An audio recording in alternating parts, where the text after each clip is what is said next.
Buonasera, bentornati a Screenshot, puntata speciale, lo vedete in queste meravigliose immagini di Edi, cameraman della Regione Friuli Venezia Giulia, Regione Friuli Venezia Giulia che ci ospita nella biblioteca del Consiglio regionale perché questa sera incontriamo il difensore civico Arrigo De Paoli. Buonasera, benvenuto. Buonasera. Parleremo della sua figura, originario di Tolmezzo, una lunghissima carriera nella magistratura, presidente del Tribunale di Trieste e Gorizia, ma insomma ha girato e conosce molto bene la legge per capire chi è il difensore civico. E ovviamente la prima domanda è scontata: che cosa fa il difensore civico e chi si può rivolgere a lei? E infatti è quello che mi hanno sempre chiesto tutti e per me è stato molto più semplice dire quello che non ero. Perché il difensore civico non è un avvocato, non è un giudice di pace, non è un conciliatore, non è un mediatore, è un ponte fra il cittadino e l'amministrazione. Cioè si pone come collegamento di una certa, non dico autorità per nulla, ma di una certa autorevolezza e praticamente padronanza tecnica fra un cittadino che magari lamenta difformità, lamenta lentezze, lamenta distorsioni nell'esercizio della pubblica amministrazione. Questo a livello regionale, ovviamente. In questo senso, praticamente lei è il pretar? No, non c'entra niente. Sono anche il pretar, però non sono Pretar tecnicamente un tribunale pretar. amministrativo. Posso però svolgere una funzione filtro, magari dicendo alle persone non è il caso o è il caso, oppure vedete voi, che è la cosa più semplice, però sì, posso indicare delle strade. In questo senso ricordiamo che è un servizio completamente gratuito. Assolutamente gratuito, messo a disposizione dall'organo regionale, dal Consiglio regionale, a disposizione di tutti i cittadini o comunque persone della nostra regione che abbiano appunto qualcosa da recriminare oppure qualche chiarezza da attingere in ordine ai suoi rapporti con la pubblica amministrazione. Si può entrare in contatto con lei tramite email, tramite il sito Consiglio regionale, basta mettere difensore civico Regione FVG, giusto? Sì, anche su Google basta mettere difensore civico. Il modo ormai molto più snello è quello della mail che ci raggiunge subito e a cui rispondiamo subito, praticamente, se non altro per dire che abbiamo preso in carico la questione. Comunque, interessante anche il contatto personale, cioè il difensore civico infatti ha stabilito un calendario: il martedì riceve a Trieste, il mercoledì riceve a Udine e una volta al mese riceve anche a Cervignano e a Tolmezzo, per coprire proprio, perché molte persone hanno bisogno proprio del contatto personale. Certe volte magari sono anche contente che gli si dica guarda non c'è niente da fare, però me l'hai detto tu, vado via tranquillo. E risparmio anche i soldi di un avvocato. Assolutamente. Magari, che è l'aspetto in questo periodo più importante. Sì, non vorrei togliere il mestiere. No, ci mancherebbe. Per l'amor di Dio. No, fra l'altro ex colleghi, immagino, colleghi attuali. Si può rivolgere a lei dunque chi ha magari qualche problema con la pubblica amministrazione o ha bisogno di documenti e la pubblica amministrazione non li fornisce, magari anche un consiglio banale su come fare una richiesta di accesso agli atti. Chi è che citofona alla sua porta? Beh, l'accesso agli atti fa parte della competenza indiscriminata del difensore civico nei confronti di tutti i comuni, di tutti gli enti regionali e le ASL, e anche, appunto, anche la parte sanitaria, poi magari illustrerò. E niente, è proprio previsto la possibilità di ricorrere al difensore civico contro il negato accesso. Il difensore civico decide, stabilisce se la negazione era giustificata o meno. Laddove ritenga che fosse ingiustificata, l'accesso si intende non valido e quindi della pubblica amministrazione. Si intende dovuto. Però a questo punto la legge stabilisce che l'amministrazione può comunque confermare la sua negazione. In tal caso l'unico ricorso è al TAR. Se invece non prende un'iniziativa di questo tipo, lascia stare, allora vuol dire che il cittadino può accedere. Questo per quanto riguarda l'accesso. Poi ci sono 1000 modi di approccio che offrono una panorama di casistica abbastanza importante. Volevo precisare che il difensore civico è anche garante della salute, anzi in regione poi hanno aumentato la competenza attribuendogli anche la competenza circa controversie o qualcosa che non va per gli ATER, cioè per le pubbliche edilizie, pubblica, insomma, sì. Le case ATER. Non sono state moltissimi gli interventi sotto questo profilo, però insomma c'è anche questo. Quindi veramente è una platea che sarebbe piuttosto notevole. Le chiedo salute pubblica proprio, che è uno dei temi nodali. Cosa significa salute pubblica? A chi si rivolge a lei? Normalmente dunque io ho cercato di tenere sotto questo profilo un profilo un po' basso, anche perché ho visto che la situazione era veramente drammatica. Si sono rivolti a me molto spesso in quelle complicazioni che si sono avute a seconda dell'evolversi della legislazione, perché abbiamo ricordato che all'inizio non si potevano fare neanche le visite ai propri Parliamo un congiunti, periodo delle Covid perché strutture. lei è entrato in Poi il servizio. problema grosso era quello delle prenotazioni che prese prima, che erano rinviate senza termine oppure che addirittura erano soppresse. Poi c'era il problema di quando dovevano ottenere di nuovo il Green Pass. Insomma, era tutto. E allora ho seguito queste cose, ho raccomandato alla direzione della sanità e alle varie strutture delle ASL di venire incontro a quelle che ritenevo fossero le esigenze, tenendo conto comunque della straordinarietà del contesto. Sì, anche perché, insomma, abbiamo vissuto un periodo storico che Sì. speriamo di non rivivere mai più, ma che non aveva Così, precedenti. così no, però non del tutto finito, mi sa. Speriamo in realtà, insomma, di vivere un'altra stagione, ecco. E lei opera ovviamente con tanti comuni,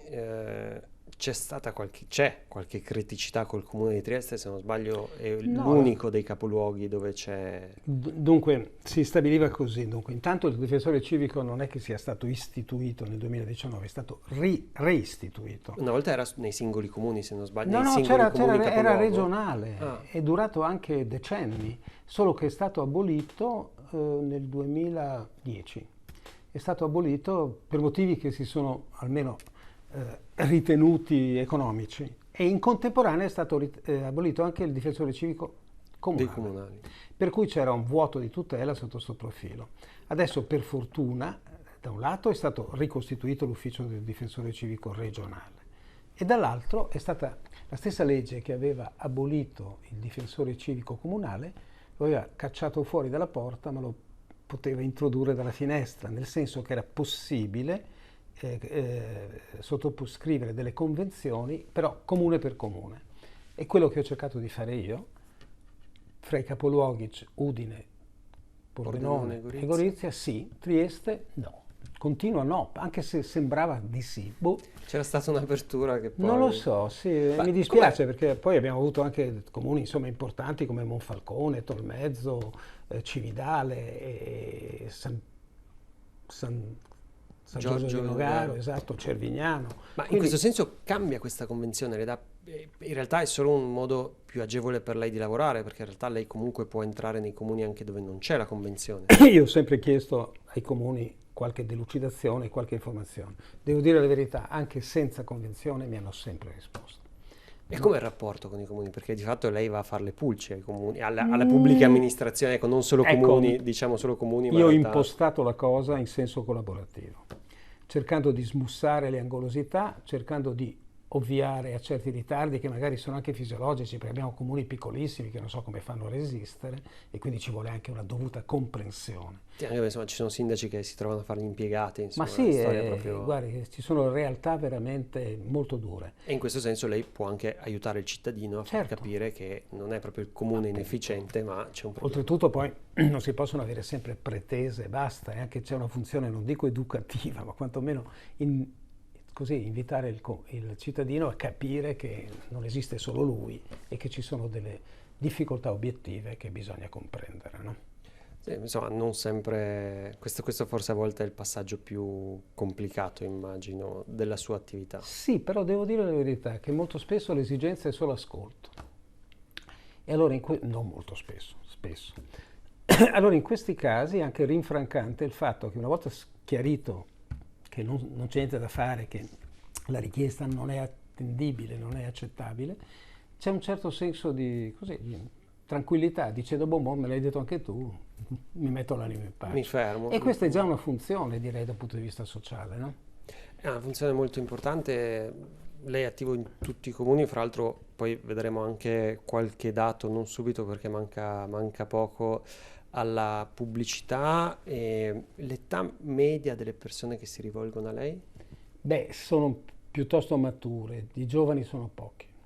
Perché secondo lei i giovani ancora non hanno questi rapporti così? Ma i giovani ignorano completamente il mondo in cui no, adesso non voglio essere troppo drastico, però in questo momento mi sembra che i giovani vivano più una realtà virtuale che una realtà reale.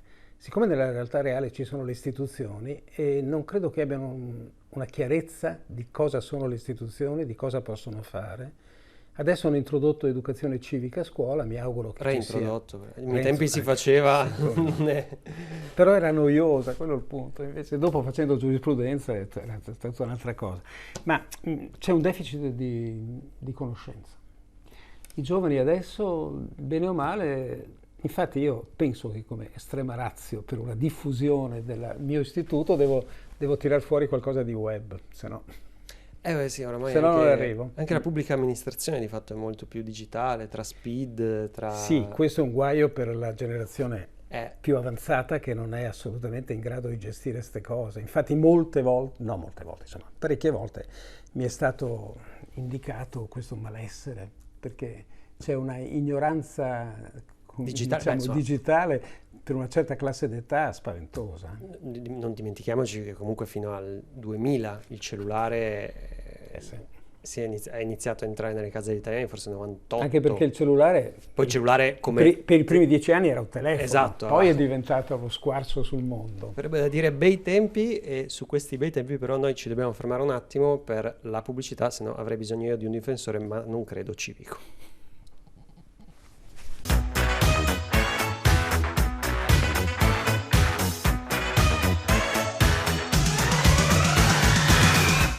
Abbiamo inquadrato chi è il difensore civico e cosa fa.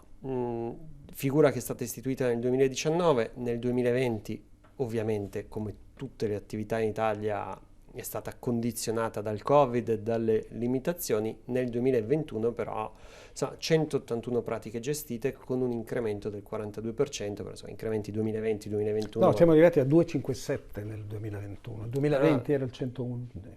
181, sì. sì. 181 era del 2020, è stato incrementato del 43% nel 2017. In questo momento stiamo quasi sui 150, quindi qualcosa ancora un po' in incremento.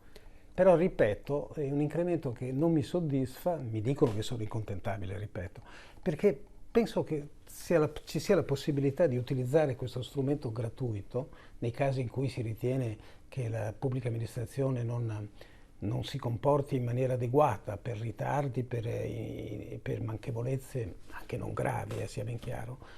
Però posso anche dirle questo, che la mia impressione dopo 3 anni quasi è che la pubblica amministrazione in Friuli tenga.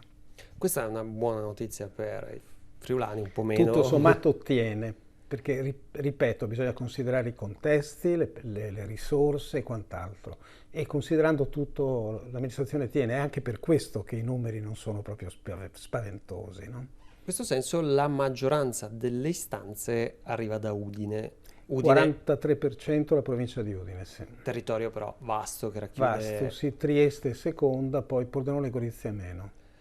Udine che comunque, ricordiamo, sono 215 comuni in Friuli, Venezia e Giulia, quindi sì, ma ne abbiamo solo 14 o 15 convenzionati. Però insomma...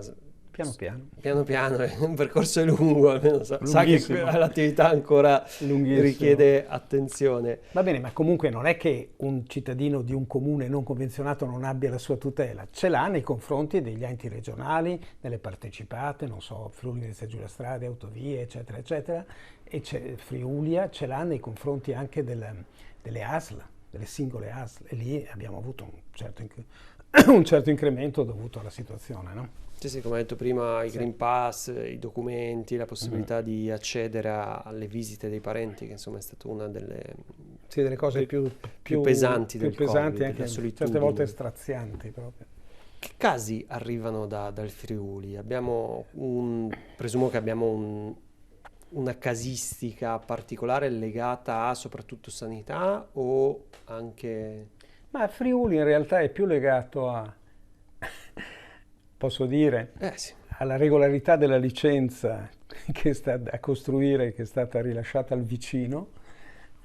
Sì. Ok. All'ambiente, no, grande sensibilità all'ambiente, e questo do atto a tutti perché sono attenti sia alle possibili agli inquinamenti atmosferici che a quelli idrici. E E lì infatti ho sollecitato spesso l'intervento dei comuni o dell'ARPA. Quindi magari Non pochi, sì. situazioni di discariche abusive, di Sì. vicini che magari... Anche attenzione, per esempio, non so, uno abita in un certo punto, vede che il campo vicino, tralasciato completamente dai proprietari che magari stanno lontani, e diventa un ricettacolo di... Zanzare è un classico, Sì, ad classico. esempio. E allora lì si fa la segnalazione e se si ravvisa un qualcosa di pregiudizievole per la sicurezza e anche per la salute delle persone, allora si sollecita un intervento che molto spesso avviene. Sì, perché devo dirle con una certa soddisfazione che gli interventi sono sempre seguiti con attenzione, magari non sempre ovviamente sortiscono gli effetti che vorrebbe colui che ha chiesto l'intervento, però Anche perché sempre banalmente magari non sempre c'è la sì, soluzione. no, appunto, non è sempre favorevole.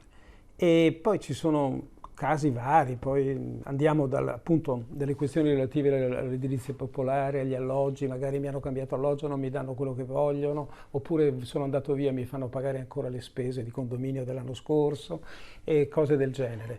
Poi una problematica importante è anche quella della viabilità, soprattutto comunale, parcheggi malmessi, non so, Illuminazione mancante. illuminazione, addirittura ho avuto recentissimo una richiesta di intervento perché il servizio di raccolta dei rifiuti è effettuato in maniera rumorosissima alle 2 alle 4 di notte. Quella del vetro immagino, di solito. Anche, però là parlavano del rumore del compressore, del rumore del motore in folle, del rumore dei cassonetti sbatacchiati per terra, insomma, tutta un'idea. Infatti c'era una signora che era un po' fuori dalla grazia di Dio, al E di in là questo senso voi fate la segnalazione al faccio una comune. segnalazione al comune pregandoli di esaminare la possibilità di, non so, di destinare alla raccolta ore diverse oppure con modalità diverse. Poi là c'è sempre il margine però che possono fargli anche la causa per danno biologico, ma quelli non sono fatti miei. Dell'utente Il difensore che... civico, no. Sì, no, intendo dire l'utente che subisce questo... L'utente che soggiace questo pregiudizio può richiedere anche un risarcimento sotto il profilo del danno biologico, però, ripeto, questo lo si può chiedere solo in un contenzioso davanti a un tribunale. Qualche altro caso particolare che le viene in mente? Ma a me è venuto in mente, ma le dico un caso che mi ha colpito, due casi molto particolari perché si distinguono in pratica dagli altri. Il primo è stato veramente un caso pietoso, mi arriva un signore completamente paralizzato praticamente, che riusciva a parlare soltanto con un apparecchio, accompagnato dalla povera sua sposa che era sempre vicino a lui. Il problema era questo: per acquistare degli appartamenti c'era il contributo regionale. Loro avevano ottenuto un contributo regionale di 13.000 euro, però c'era il limite che dovevano restituirlo, chiedo scusa, non dovevano venderlo prima di 5 anni. Sì. Questo signore stava benissimo, gli hanno assegnato una casa al 6° piano senza ascensore, non poteva più reggere, per cui ha dovuto vendere 6 mesi prima della scadenza e la banca gli ha chiesto il rimborso. Siamo riusciti a individuare una norma che consentiva alla regione, in casi particolari, di soprassedere alla richiesta di rimborso. Questo mi ha dato molta soddisfazione. Poi c'è una cosa abbastanza proprio paradossale di una povera signora che non poteva aprire un conto corrente per colpa di suo marito separato. Mi spiego. Praticamente il meccanismo era questo: non poteva aprire il conto corrente perché era cattiva debitrice. Ok. Perché era cattiva debitrice? Perché aveva fatto la causa di separazione, aveva vinto la causa di separazione, il marito era stato condannato alle spese, l'avvocato del marito aveva pignorato il bene comune, essendo lei questa è la beffa, essendo lei comproprietaria, e aveva anche ragione legalmente. Aveva pienamente ragione, essendo lei comproprietaria, addirittura le negavano la possibilità di depositare la sua modesta pensione su un conto corrente. Perché allora le ho detto, fai da lei, fra l'altro, quindi era un... No, è una beffa, perché aveva vinto sì. E... Allora le ho detto, fare reclamo alla Banca d'Italia oppure chiedere un provvedimento d'urgenza al Tribunale che appunto obbligasse la banca ad aprire il conto corrente.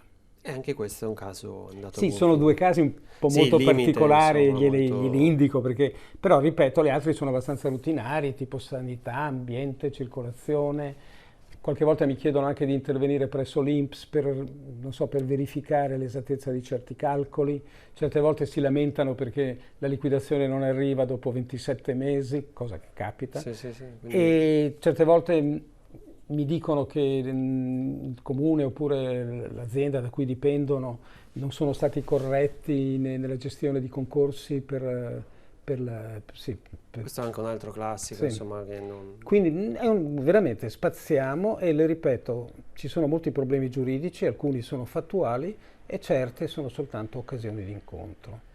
E chiudiamo perché siamo in chiusura con una notizia, insomma, se ce la può confermare, perché uno dei suoi obiettivi era riuscire a portare in Friuli Venezia Giulia l'incontro che c'è mensilmente dei difensori civici. Sì, c'è un coordinamento nazionale dei difensori civici, in questo momento siamo 18 però, non 20, e normalmente ci riuniamo a Roma ogni mese e per questo giro a fine settembre sono riuscito a invitarli a tenere questo incontro a Trieste e a Udine in modo da dare una presenza dei difensori civici nazionali nella nostra regione. E a ricordare l'importanza di questo ruolo, io la ringrazio, ricordiamo che è facile da raggiungere, basta mettere difensore civico FVG su Google e... Là ci sono 2 mail, un telefono di cui non mi fido molto, preferisco le mail che le Sì, anche perché restano. Sì, appunto. Buon lavoro. Grazie.